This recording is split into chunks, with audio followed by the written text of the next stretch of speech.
Love, that ever-flowing liquid fire of life, ever-expanding and illuminating truth, which is always revealed with wisdom, a spiritual nutrient necessary for vitality that is maintained through selflessness, a filter of ether that aids purity, which is love. Love, a limitless paper lantern floating into infinity on the intentions and actions of initiates of the mysteries.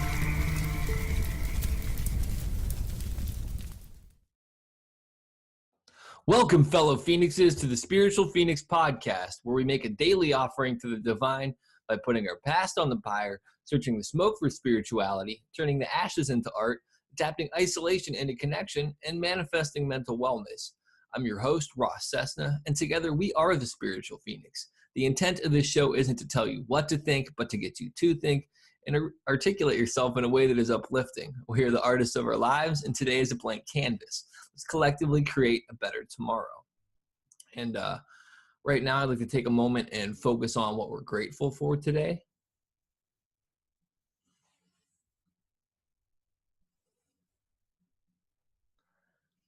Today, I'm grateful for the abundance that I have in my life. And it's not so much about the things. I mean, having a roof over my head and clothes on my back and food in my belly and people that love me it's definitely a great gift. But I mean, the internal abundance that I feel, becoming more comfortable in my skin, having more pride in my accomplishments, and overall just feeling very capable of progressing my life in a direction that will set me up to help as many people as possible. It's just an awesome feeling. I didn't take the time to get any quotes for this because this one's going to be straight from the heart, off the cuff. I kind of want to just talk about where I'm at with everything as of lately.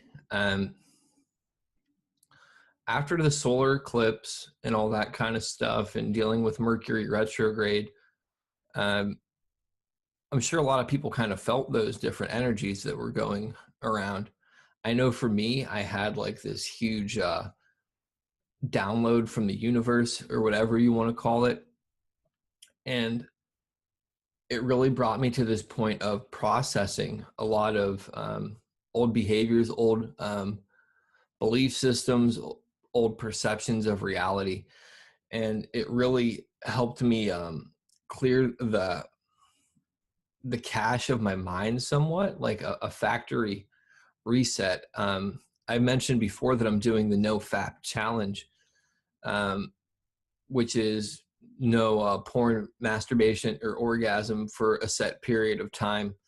And for me, that's been a very big catalyst in a lot of the changes that I'm going through, I feel like, because it's changing the way that I relate to the world in such a dramatic way. And it's also really changing the way that I relate to myself and more hidden ways than the obvious one of relating to myself that way. But it's like my life has changed, but nothing has changed, if that makes sense. Like I've had this very big psychic shift where I've been able to see all these different things in my life through a different light. And it's been such a cool experience just to follow my intuition, to open up more about where I'm at. Because having had a history of mental health stuff, it can still be difficult sometimes for me to talk about what can be going on in my head in the now with some of that. And with all these different energies that were going on, I really kind of experienced some of the symptoms of what Western medicine would call mania or bipolar or things like that. And although they had diagnosed me as that and they said that I didn't have it, they may be leaning back more towards me having it. And it's really like, it's cool because I didn't end up getting high over it. I didn't end up doing any reckless behaviors over it. I've really just kind of been able to quote unquote ride the lightning, or gracefully flow down the waterfall and get into the stream of now. And it's like, it's been a surreal experience. There was definitely times where it was frightening, because of the mental projections that I put out into the world. I was trapped in the illusion of my own mind, and the way that I saw things in reality became very frightening for me. But through those different fears and sitting with them, looking my demons in the eyes, so to speak, I've really gained, I don't want to say a sense of strength or power, but a sense of confidence in my ability to face other situations and to deal with stress in constructive ways. After having experienced different things in mental health, I was so afraid of getting like this burst of energy that I've really gotten.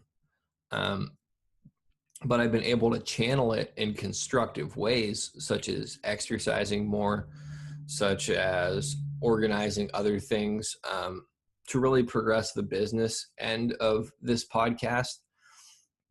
And it's really been, it's been cool, frightening, but cool. But the thing that I have to remember as well, excuse me, is I have to remain grounded in the sense that maybe I am vibrating on a higher level than I was. But at the same time, I need to stay connected to reality in the sense that I still have to be able to show up and be relatable to other people, because I don't want to be one of those people that runs off and isolates and lives in a shack the rest of their life. Like, I want to be one of those people that's able to, I don't know, come down from the quote unquote mountain of spirituality and share my experiences and hopefully help other people and be able to relate to other people that are going through similar things, to let them know that they can work through it in healthy ways. There's people that have been there before. I've said it before on this, I never really had connection with anybody that had my experiences before. And it's really like, the more I progress with this, I'm actually meeting more people like that, but a lot of people might not necessarily be comfortable talking about it. And for me, I feel like a lot of these things are like intrinsically human, like, and it's all natural in a sense that these things are like a birthright, and you have to have some courage to tap into your various gifts that you've been given. And sometimes that courage is just being courageous enough to share honestly with where you are at with things internally, to let people come out of your life gracefully, forgive people for being human and having different things that they want that may not align with what you want, and giving people the respect that you want. My dog wants her belly rubbed right now. And I'm on my 9th step in my 12-step group, and that's all about making amends. And through this whole process of everything, it's really been like, I've been on this journey of making amends for lots of people that I couldn't make the amends for in physical reality, because they're in this huge world, and I don't know where they are. But I've been able to make peace with a lot of it and develop some self-forgiveness. Because for me personally, if I'm not able to forgive myself for how I related to women, for some of the shady stuff that I've done in my past, it's going to be a big boulder that's going to hold me back from achieving my ultimate potential. And the other thing is, I will be less effective at making amends to other people because it won't be as sincere. One of the things that I've learned recently, and it was in a private conversation with Erica Middlemiss, was about the concept of love. And for many of us, we say that we love this individual, and we get caught up in the concept of that love being relative to that specific person. So if that relationship doesn't work out, we become heartbroken. But the reality is that that love is our love. It's not relative to that person in lots of senses. Some people are going to get that, some people won't. I can still love people even if they make choices that I don't agree with, because love is unconditional acceptance. Like, all the women that I've dated, I still have love for them. I don't talk to them often, some not at all, but they meant something to me, and it means something to me to keep that in my heart, that that time that we shared helped develop me into who I am. And it's nothing to be bitter about. There's no need for bitterness in that situation, because that bitterness limits me, and it only really poisons me. It doesn't affect them in any way. So this whole journey in the past month or so has been wild. I mean, even some of the experiences within synchronicity, with, I don't like using the term law of attraction necessarily, but law of attraction, manifestation, all of these things has been surreal to me.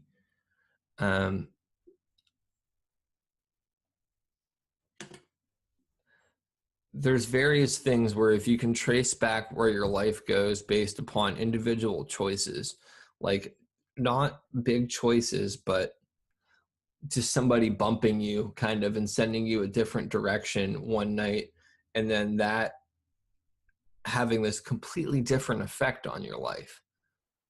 That's the kind of stuff that I've been involved in, and trusting my intuition to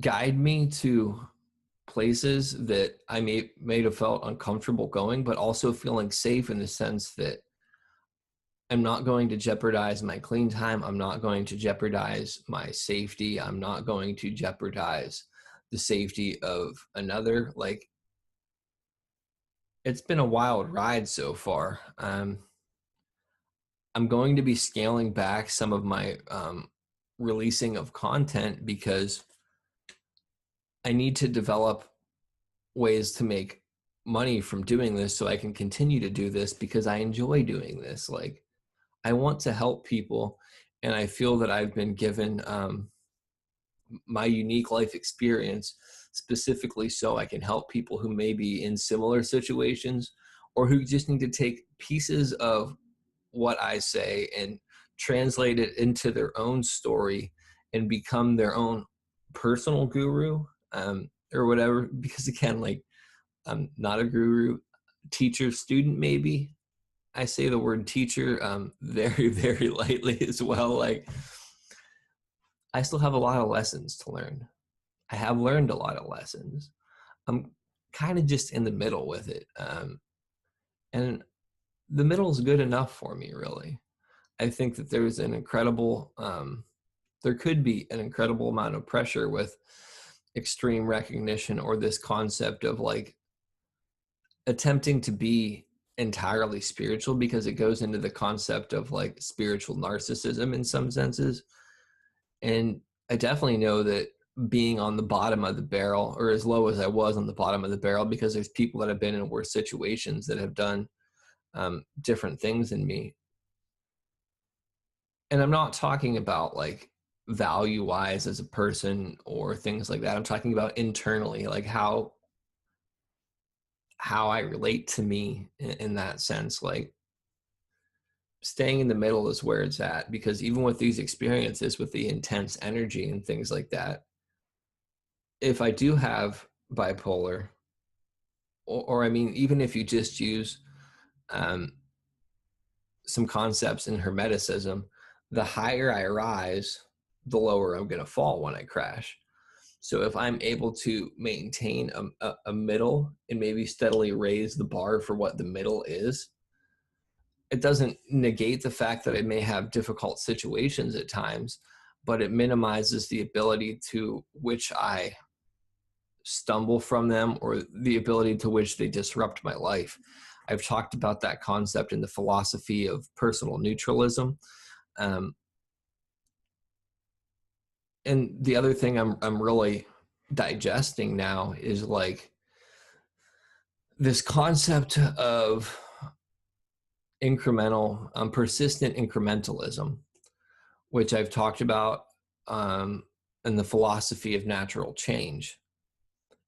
Big changes over brief periods of time can be incredibly destructive.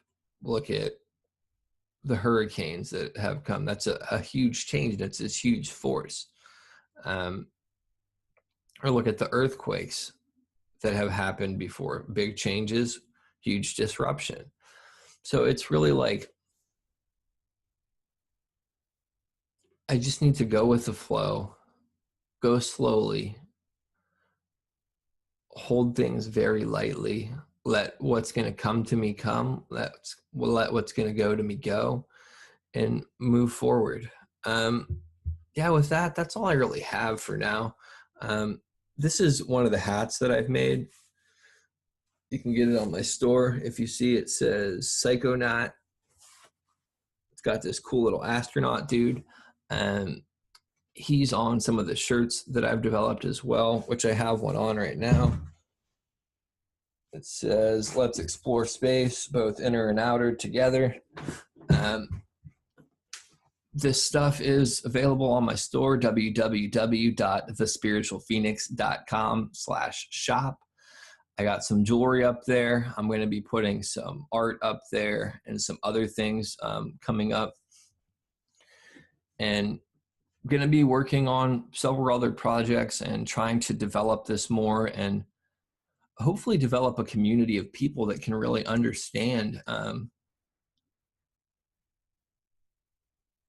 each other and share their experiences, both positive and negative, in a respectful and uplifting way. Like, I just want to help people, and I want people to help themselves, and I want people to help other people. I normally give this whole spiel of other links and stuff like that.